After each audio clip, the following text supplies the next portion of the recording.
This is the ORAP. I am Davina. Here are the stories making headlines today.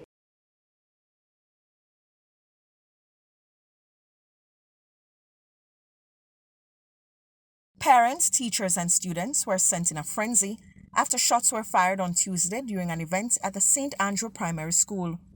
Reports are that officers were called to the school's Spanish Town Road compound after a man was seen with a firearm during the event being held at the teaching institution.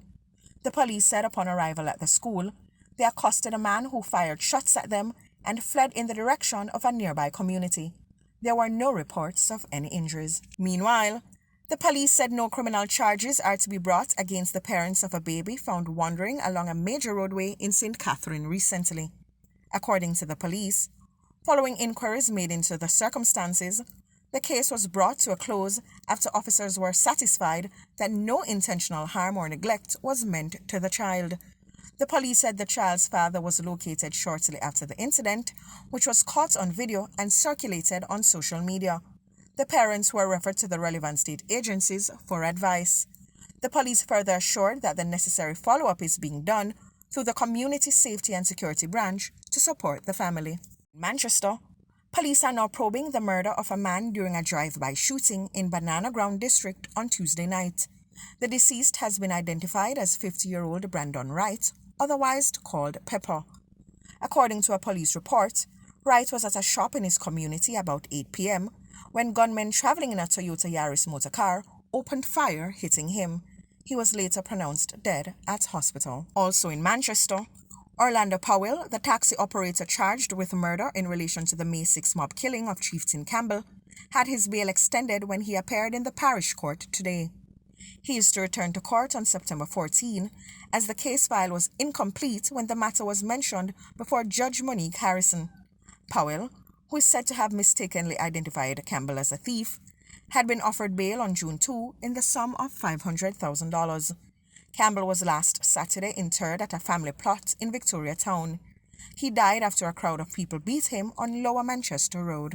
In other news, the Bank of Jamaica says the phased rollout of Jamdex has progressed with amendments to the Bank of Jamaica Act 2020, which were passed into law on June 14, 2022. These amendments designate the bank as the sole authority to issue central bank digital currency, Jamdex, which is now legal tender.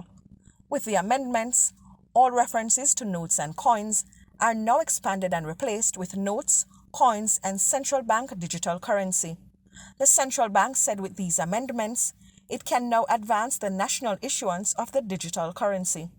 The bank encouraged members of the public to sign up for a digital wallet, which facilitates access to Jamdex. Currently, the National Commercial Bank offers Jamdex through Link, its digital wallet. DOJ said other wallet providers are expected to come on board for the distribution of Jamdex later this year. And on the international scene, R&B star R. Kelly was sentenced to 30 years in prison today for using his superstardom to subject young fans, including children, to systematic sexual abuse. The 55-year-old singer and songwriter was convicted of racketeering and sex trafficking last year at a trial that gave voice to his accusers.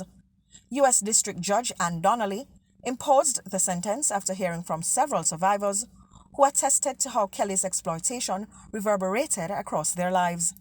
Sentence caps a slow-motion fall for Kelly, who was adored by legions of fans and sold millions of albums, even after allegations about his abuse of young girls began circulating publicly in the 1990s. Widespread outrage over Kelly's sexual misconduct didn't come until the Me Too reckoning, reaching a crescendo after the release of the docuseries Surviving R. Kelly. This has been the ORAP. Catch up with these and other stories on JamaicaObserver.com. I am Davina.